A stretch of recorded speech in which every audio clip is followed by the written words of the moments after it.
Well, working with young people is something that you deal with addiction every day. And it's not a behavioral issue, it's a medical issue.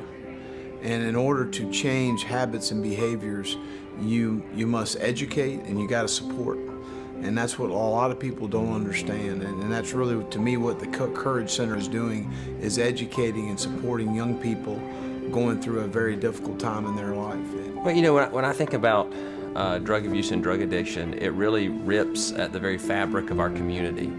It tears apart families, and when our families suffer, our community suffers. The hope I see is that there are people and agencies and individuals who really care for persons who are in addiction. Well, in the law enforcement world, we see the worst when it comes to addiction, whether that's a tragedy of a death or the families that fight through this process, whether that be larcenies or just domestics.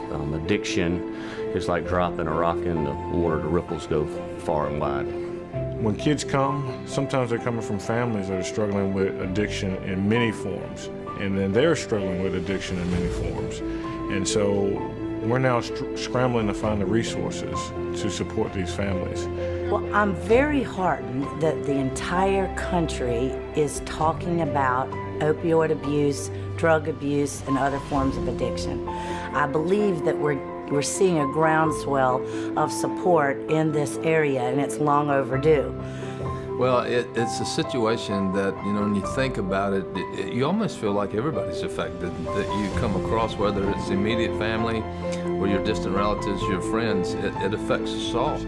And I think when you look at the national issues associated with addiction, those families are really struggling with what abuse means and what addiction means to their families, and how it completely wrecks lives and changes people's trajectories. And it's an incredibly sad situation. And we've got an incredible team together with law enforcement, pharmacists, doctors, the mental health world, but not the families and the support.